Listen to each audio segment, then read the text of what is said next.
Okay, good morning, good afternoon, good evening.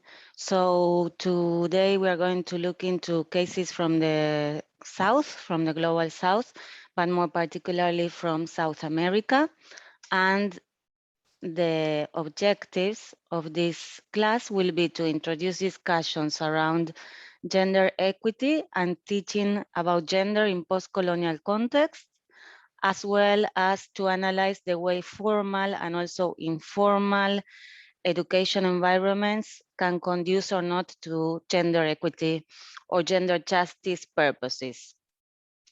So, as I anticipated in our last session, our synchronous session, I want to particularly focus in Latin American countries, and we will start by looking at the formal context of certain Latin American countries. In fact, I will more specifically bring up cases from South America, the Southern Cone, but much of the issues that I am discussing and I will be discussing about trends, about political trends that took place in the region in the last 20 years can also apply to other countries further up in the continent. Before I go into those details, I just want to remind you some of the sustainable development goals that relate to the topic of this lecture, since these are the international agreements that we have nowadays in order to achieve gender justice. First of all, there's the Sdg 3 that it's focused on well-being, good health and well-being. And as you can see in this slide, there are aspects, each sustainable development goal has specific targets, and there are aspects related with maternal mortality, with illnesses related with health and sexual reproductive rights, among other issues. So this is important because much of the agenda in many global, southern global, countries from the global south is focused on education about health and sexuality. Then we have the Sdg 4 that is specifically on education, and those of you that are focusing specifically on education might already be acquainted with it. And Sdg 4 is about ensuring inclusive and equitable quality education, promoting lifelong learning opportunities for all. So this has different aspects, this SDG, and also focuses at different levels of education. So universal primary and secondary education, and to make sure that there's a good quality education for both girls and boys, and this has to be measured separately, of course. Then there's a target related with early childhood development. So this will be before primary and secondary education. Then equal access to technical, vocational, and higher education, and relevant skills for decent work. So this could be in formal or also more informal type of spaces. As you will see, there is the target 5 that is specifically mentioning gender equality and inclusion, and asks for states to eliminate gender disparities in education. Yeah. Okay. Then we have SDG 5,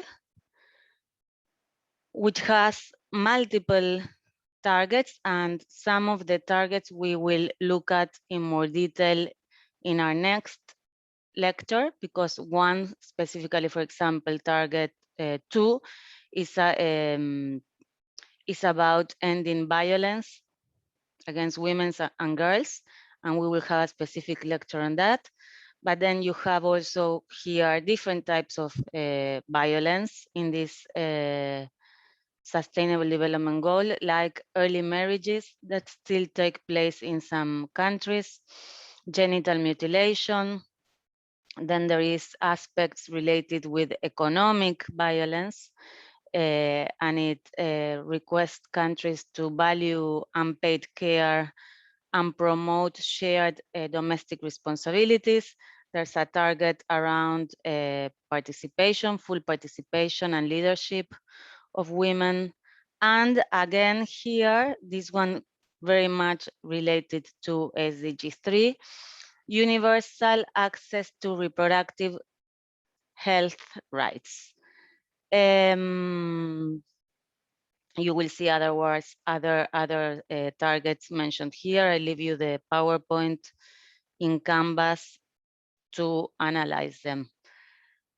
Okay, so this is our background scenario on what are we expected globally to achieve each of the countries until 2030. So here we have the 4 countries that I'm going to be bringing examples about. You can see it's Brazil, the biggest country, and you can see there the Uruguay with the smallest one, and the different type of data that there is about the amount of expenditure these countries make on education. So just to give you an idea, and the level of urbanization. As you see, Uruguay is a highly urbanized country, as well as Argentina, and Paraguay is a country that has been for a long time of almost in like, let's say 40 years ago, it was 60% rural and 40% urban. Now this has changed, and the majority of the country is can consider it urban, although there is still a big portion of it that has rural characteristics. This so as to give you an idea of the countries we will be discussing and the different challenges that there is for social organizations and policies in each of these countries. The political context and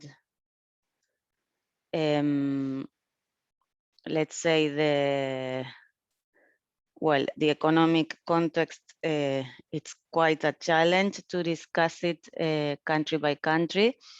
But may I perhaps give you a general overview, of what has happened in these countries. And as I was saying, in some ways, this can be considered similar to other countries of further up in the region.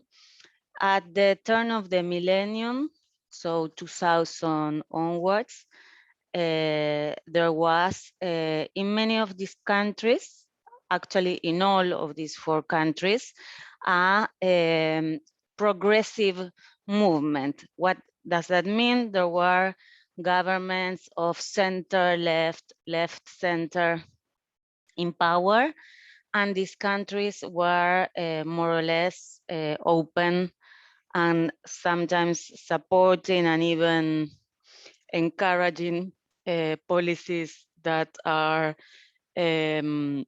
friendly towards women, minorities, and more liberal type of values.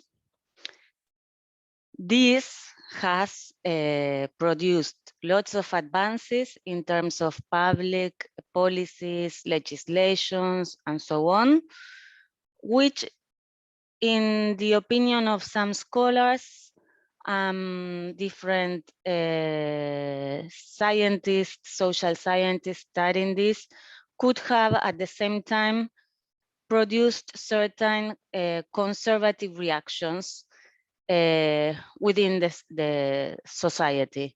So while I say that at the turn of the millennium, we had like an important advanced movement, and let's say the first 10 years of the millennium, and even a little bit further, the first 15 years of the millennium, an advanced, vibrant, feminist, GLBT movement conquering rights.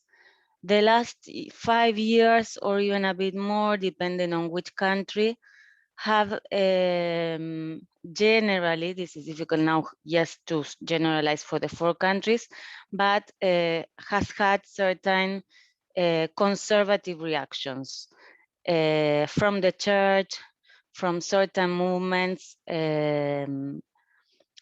that maybe you might have heard from that one that it's called gender ideology, questioning, sometimes from the Catholic Church, sometimes from evangelical groups that have been in power, occupying, not in power elected, but occupying more space in South American politics.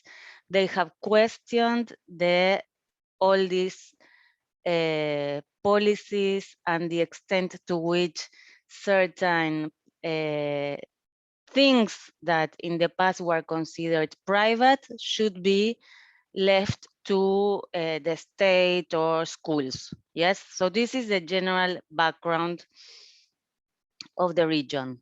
Now, going more specifically to the case of Argentina, you can see there has been from 2003 till 2015 a Peronist government, which can be considered ideological center and sometimes center left, first occupied by Nestor Kirchner, then by his wife Cristina Fernandez, who was re-elected, and that those governments were then replaced by a center-right type of government of Mauricio Macri, which in Argentina still this government was considered more liberal and not so much against liberal values.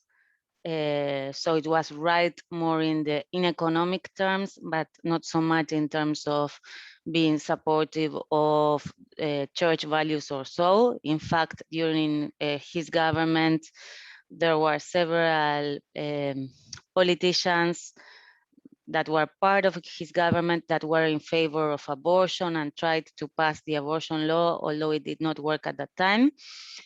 And then after his mandate, we have the one that is going on now, that it's again Peronist, and it's from Alberto Fernandez, Peronist or Kirchnerist, we can say. So here you have a timeline where you can see the different policies that were implemented since the turn of the millennium till nowadays. In 2005, you have a policy that was a housewife's retirement, which was an acknowledgement for many women in the country that had worked as housewives all their lives, but had not contributed to pension schemes, and the government decided to pay this type of work, their domestic work, by guaranteeing them a minimum universal pension. And then in 2006, we have the law that makes comprehensive sex education at all levels of education compulsory. I will discuss this a little bit more generally later on. Then we have several laws coming after. You see how many laws were passed in all this period, no? One policy detailing and punishing forms of violence against women. We have in 2010 the passing of equal marriage. We have later on the passing of gender identity law. And in 2015, we have a big uprising socially that it's called Ni Una Menos, Not One Less, in reaction to the amount of femicides that were taking place in the country. This is an important landmark for the feminist movement in Argentina because it's suddenly a movement that had been until then not that visible starts getting a lot of support and a lot of involvement from young sections of the society, and starts becoming much more popular. So this that begins as a result of dramatic happenings of femicides is at the same time the key that enables general popular support to feminist claims. In fact, years afterwards, we have a law that is called the Bristle Law, that it's a law that ensures that children from victims of femicides of their mothers and family members receive a compensation, an economic compensation. So there's all kind of attempts to make sure that the state becomes responsible to prevent, but also to repair cases of violence against women, and in this case, most extreme cases like femicides. In 2018, we have another law that is called Micaela Law, which makes compulsory for any person occupying a state position to receive training on gender. Finally, in 2020, after, as I was saying before, there had been an attempt to pass the abortion law in the previous government. It did not work out. In 2020, it does, and we have abortion legal in Argentina.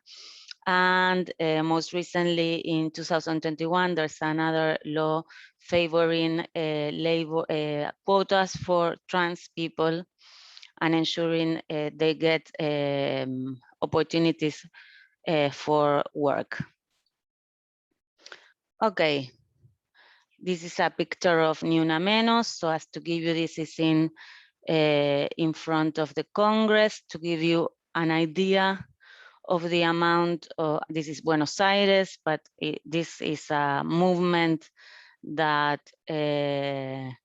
got support and mobilized all over the country with the happening of femicides.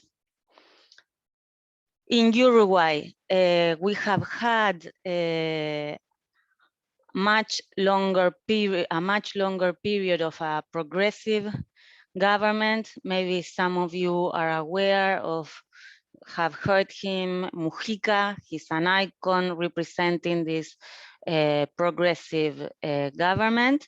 But we also had before him Tabaré Vázquez, and then after him again Tabaré Vázquez.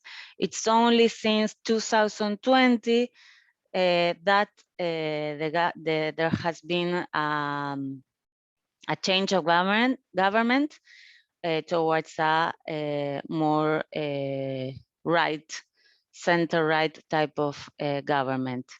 In Uruguay, in opposition to Argentina, has had a more open position towards sexual and reproductive rights since the state has separated itself more from the state. But still at around the same time in Uruguay 2008, there was a law specifically designed to ensure that sexual and reproductive rights were in the agenda. Also in 2009, there's a specific law to ensure that sexual harassment is punished. And as you see, there's also similar laws as in Argentina at around the same time, with 1-2 years difference in one country arriving earlier, one country arriving later. in relation to gender identity and equal marriage. Uruguay was in fact the first country to have abortion legalized. You will see it's in 2012. And this was an important landmark for the rest of the region and for the rest of social feminist movements, since it put pressure in other countries to advance with it. So now Uruguay and Argentina have the possibility for women to have abortion. You might be surprised because this is something that it's still a right that it's not guaranteed in most of Latin America. In Uruguay, we have had also a more active, or perhaps the fact that there has been a longer period of progressive governments in power, there has been more active and effective policies related with care. So in that sense, there has been in 2013 extensions and revisions of parental leaves and licenses. Brazil, we had Lula since 2003, that it's from the Workers' Party, and also Dilma from the same party in 2011. So again, we had like almost 13 years of left type of government in the country. Then there was an impeachment to Dilma, and Temer was in power for a short period. And as we were discussing the other day, we had him followed by Bolsonaro, who is internationally known by being a populist anti-rights type of president that has actively advocated against rights of minorities and against women's rights. So here you must understand that I'm not putting a comprehensive timeline, but I'm just putting some of the most iconic policies that were passed in the country. And in Brazil, we had in 2006 one important law related to domestic violence, Maria da Penha law. We had equal marriage in 2013. So as you see, that's the period of the Workers' Party, and a national education plan that included elements on sexual reproductive rights in 2014, and in 2018, the gender identity plan, gender identity law. Paraguay, in certain way, has been a country which has had more difficulties in advancing with the overall trends that were supported by other countries from on the side of feminist and feminist movements. It has had the most left center period it had was with the government of Fernando Lugo, but this was a short period. And then we have had presidents in place that can be considered more of a right nature, Cartes, and nowadays Abdo Benitez. In the country, there has been certain advances in terms of passing laws, defining and punishing domestic violence.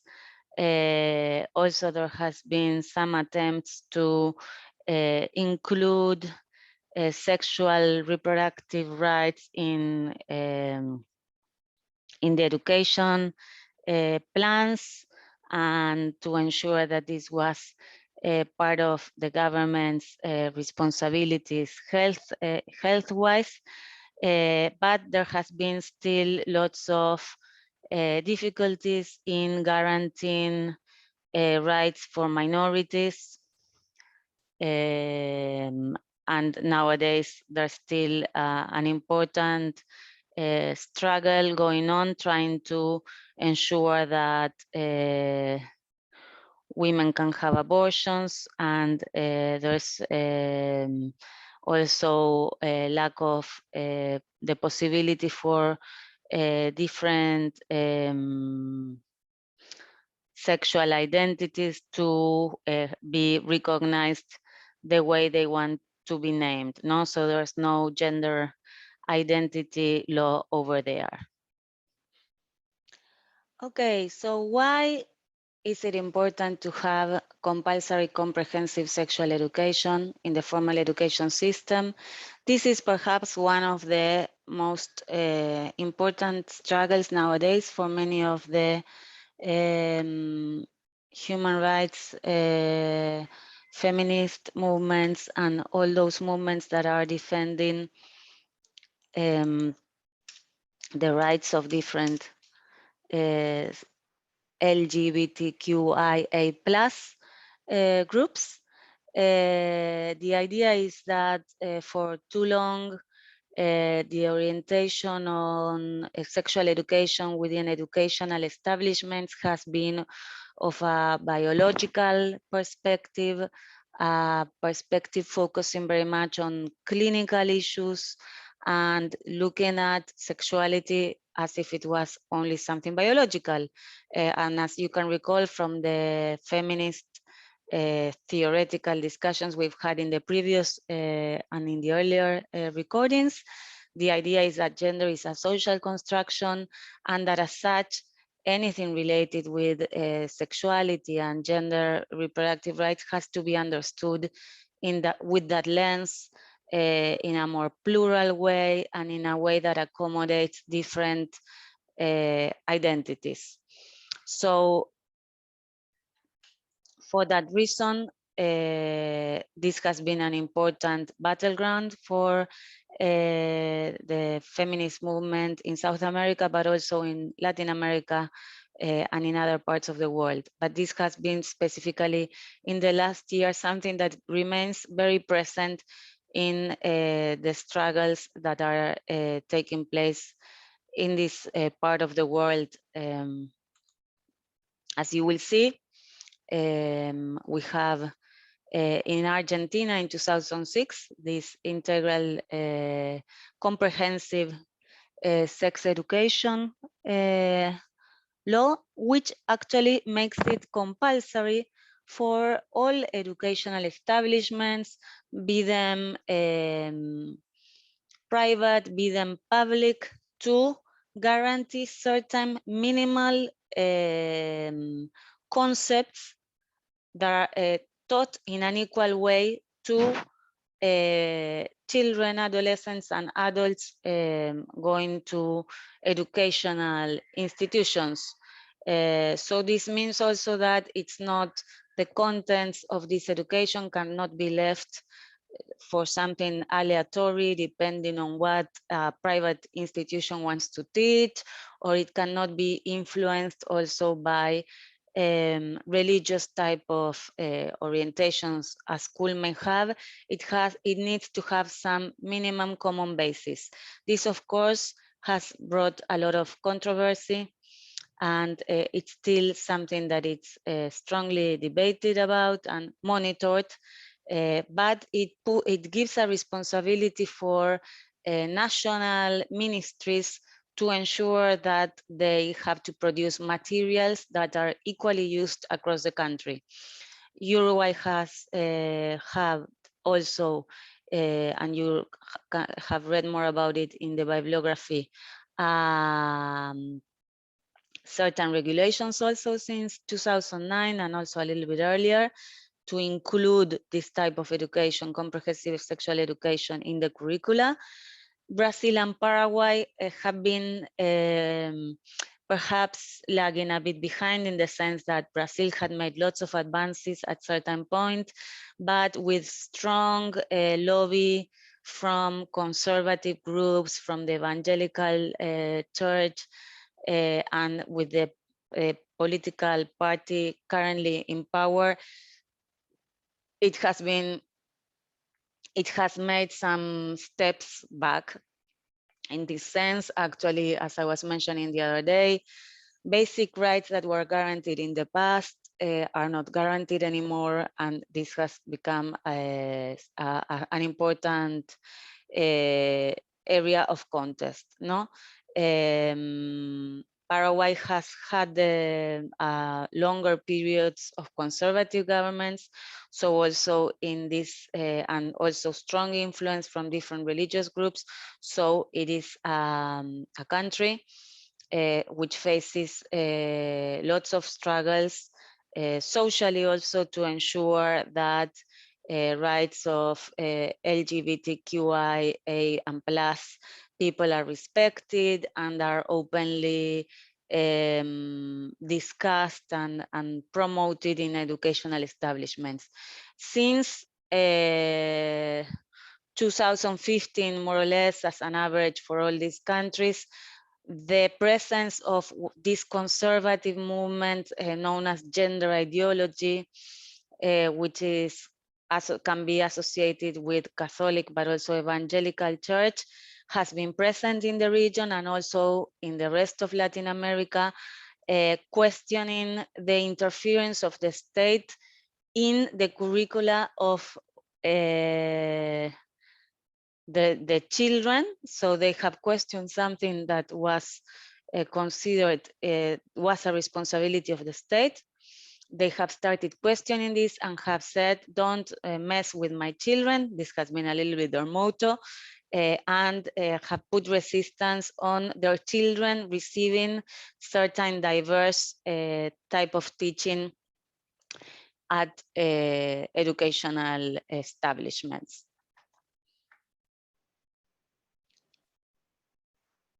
Okay, so the other aspect that we looked at in the bibliography this time has been the use of inclusive language. That is something that there's no regulation so far, but in the region, but there is an increasing use of the inclusive language by especially younger people and different activists promoting LGBTQIA plus rights. And it has been an area that has been very important and supported by different activists that explain and understand, as we have discussed in different classes, that gender is a social construction, and as such, it would be wrong to continue using binary categories that make people and different identities feel oppressed. So it is important, the discussion about the use of inclusive language is also to challenge these dichotomous ways of looking at people by man versus woman, and that